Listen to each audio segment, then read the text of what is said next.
캐나다 한인 여성회가 커리어 네트워킹을 토크 콘서트 형식으로 열었습니다. 비즈니스와 의료, 법률 분야에서 초청된 전문가 11명은 자신의 경험과 소중한 조언들을 풀었습니다. 이 자리에는 해당 분야를 준비 중이거나 이미 커리어를 쌓아가고 있는 또 꿈을 이루려는 관심 많은 한인 120여 명이 참석해 뜨거운 열의를 보였습니다. 일부 콘서트에서 성공을 위해 기술과 네트워킹 중 무엇이 중요한지 묻는 질문에 의료와 법률 분야는 기술을, 비즈니스는 네트워킹을 꼽았습니다. 이날 강연자 11명 모두는 어릴 적에는 현재의 직업을 꿈꾸지 않았다며 직업을 갖기까지의 과정과 커리어를 쌓는 동안 이민자로 겪었던 어려움과 극복 과정도 공유했습니다. 이민 1.5-2세대로 성공한 이들은 문제에 파묻혀 있지 말고 긍정적인 마인드로 준비에 만전을 기하고 자신감과 열정을 보여야 한다고 강조했습니다. 1부에 이어 점심 식사 후 3개 분야로 나뉘어 2부가 진행됐습니다. 관심 있는 분야인 만큼 참석자들은 보다 자유로운 분위기에서 자신을 소개하고 질문을 해가며 심도 깊은 대화를 이어갔습니다. 강연자들 역시 애정을 갖고 자신의 직업에 대해 또 그간의 다양한 경험과 노하우를 들려주며 이들을 독려하고 격려했습니다. Own it, kill it, love it, because work is work. You have to enjoy it, and when you own it, everyone's going to see your energy. Everyone's going to see how excited you are. So just own it and kill it. 가장 중요한 거는 무엇보다 끝까지 포기하지 않고 그리고 좌절한다고 하더라도 계속 다시 노력해서 꾸준하게 노력해서 끝까지 자기가 원하는 바를 이루는 게 제일 중요할 거라고 같습니다.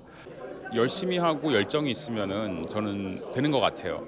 그래서 다른 이유들 뭐 인종, 나이, 이민자라는 신분 이런 거에 구애받지 않고 정말 열정을 가지고 열심히 하신다면은 항상 좋은 결과가 있을 거라고 저는 생각하기 때문에 3시간 30분이 부족할 정도로 뜨거운 관심 속에 열린 듀드림 토크 콘서트는 캐나다 한인 여성회가 주관하고 주 토론토 총영사관 등이 후원했습니다.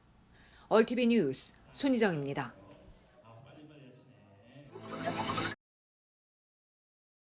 더위가 본격적으로 시작되면서 안타까운 물놀이 사고 소식이 계속 들려오고 있습니다. 최근 온타리오주에선 3살 된 어린 여아와 남아가 가정집 뒷뜰 수영장에 빠져 목숨을 잃었습니다.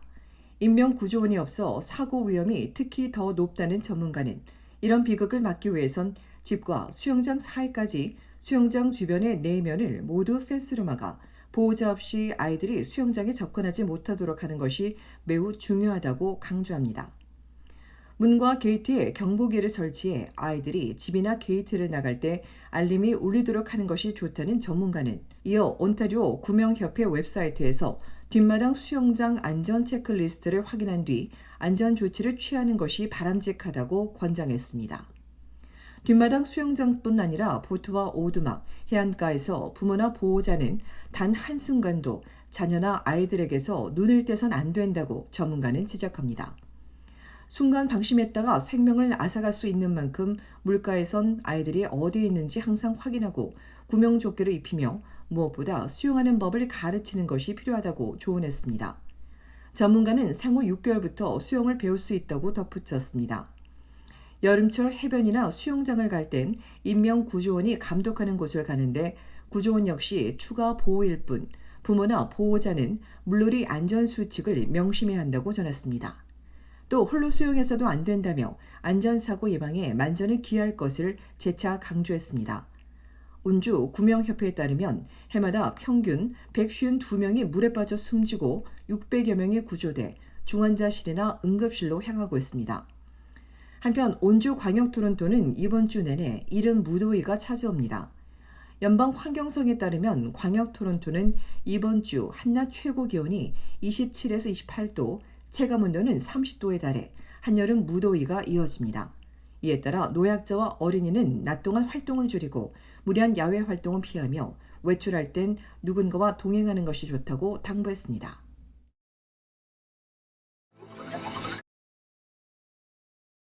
다음 주 월요일 재외동포청 출범과 함께 통합민원실이 서비스를 시작합니다. 기존의 제외 공간이나 각 기관으로 분산되어 있던 민원 서비스는 서울에 있는 통합민원실에서 접수와 상담, 발급 처리해 줄 예정입니다. 아포스티유를 비롯해 해외 이주와 국적, 병무, 가족관계, 재외국민 등록 등 기존 민원 서비스를 처리하며 추후 건강보험과 국민연금, 교육 및 사증, 세금 등 서비스 분야를 확대해 나갈 예정입니다. 민원실은 서울 종로구 율곡로 6번지에 위치해 있으며 오전 9시부터 운영되고 이날 오전 9시부터 콜센터 상담도 가능합니다. 기본 상담과 안내를 위한 동포 콜센터는 365일 24시간 한국어와 영어를 비롯해 다국어로 운영됩니다. 재외동포 사업 관련은 동포청의 해당 사업부서 소관으로 콜센터 상담은 불가합니다. 재외동포 대상 민원 서비스 관련 세부 사항은 재외동포청 개청 이후 홈페이지와 SNS 등을 통해 안내될 예정입니다. 이 밖에도 인천시가 재외동포청을 지원하기 위해 별도 전담기구 웰컴센터를 만들 계획입니다. 재외동포 웰컴센터 기획과는 2개 팀으로 의료와 관광, 서비스 등 관련 업무는 운영팀이 맡게 되며 7월 공식 설립을 앞두고 최대한 빨리 TF를 꾸려 센터 개소와 운영 등 관련 업무를 시작할 예정입니다.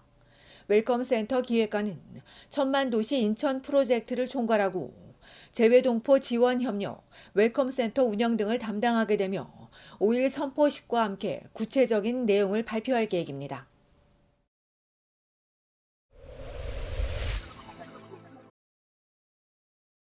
지난주 토요일 오전 10시부터 온타리오주 토론토 커머밸리 한글학교 체육관에서 열린 2023 청소년 통일 골든벨 토론토 예선에서 7학년의 김지연 학생이 최우수상을 차지했습니다. 오세영 학생이 우수상을 이어 신지민과 한다인, 김도연 학생이 장려상을 차지했습니다. 광역 토론토는 물론 오타와, 런던 등에서 선발된 재외동포와 외국인 중고등학생 51명은 4년 만에 대면으로 개최된 토론토 예선전에서 한국의 역사와 문화, 한반도 평화통일 등 다양한 주제들에 대해 객관식과 주관식, OX형 문제들을 놓고 열띤 경쟁을 펼쳤습니다.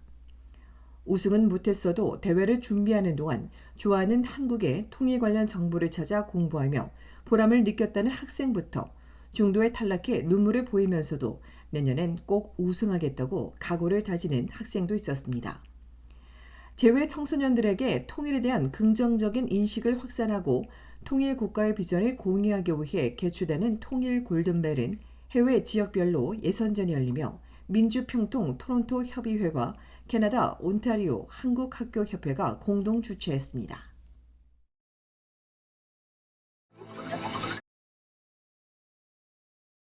북한인권협의회가 북한인권의 날 10주년을 맞아 오는 9월과 10월 온타리오주 토론토와 오타와에서 대규모 기념 행사를 개최합니다.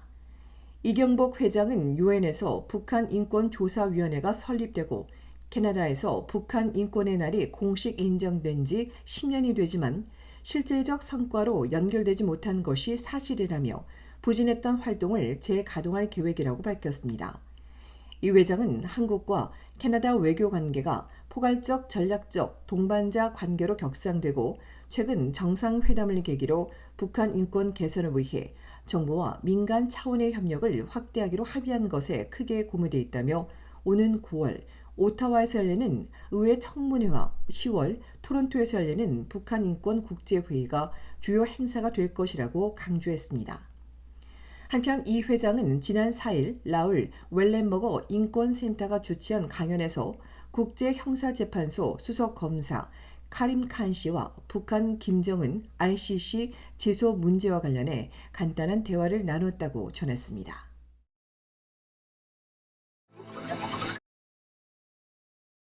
경찰차와 스쿨버스가 정면 충돌해 운전자 2명이 모두 숨지는 사고가 발생했습니다. 어제 아침 7시경 온타리오주 우드스닥 북서부 59번 고속도로와 옥스포드 카운티 로드 33번 교차로에서 경찰 차량과 스쿨버스가 정면으로 부딪혀 근무 중이던 35살 경관과 버스 운전자가 숨졌으며 스쿨버스와 경찰차의 운전자와 승객은 타고 있지 않아 추가 피해는 없었지만 사고 차량 모두 전면이 심하게 파손됐습니다. 이번 사고와 관련해 런던 지역 경찰이 투입돼 조사 중인 가운데 랭스 버스 회사 소속인 숨진 운전자의 신원은 유가족 보호를 위해 공개되지 않을 것으로 알려졌습니다. 사고 소식이 알려지자 각 지역 경찰 당국이 숨진 2명의 유가족들을 위로하고 이들과 친구, 동료들에게 깊은 애도를 전했습니다. 한편 사고 지점은 평소 교통량 증가로 위험이 높아 다음 달부터 이 교차로에 빨간색 표시등이 설치되고 제한 속도도 감소될 예정이었던 것으로 알려졌습니다.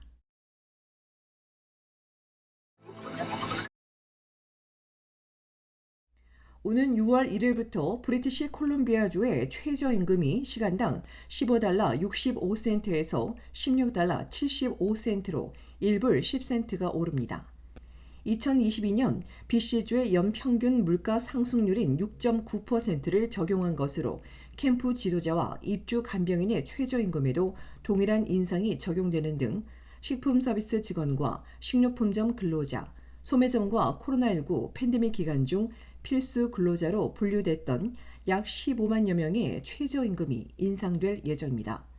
또 2024년 1월부터는 15종의 작물을 수확하는 농업부문 근로자에 대한 임금도 인상될 예정인 가운데 6월부터 BC주 최저임금이 전국 10개 주에서 가장 높게 되며 현재 $15 50센트인 온주 최저임금도 10월 1일부터 $16 55센트로 오르지만 BC주보단 낮은 수준입니다.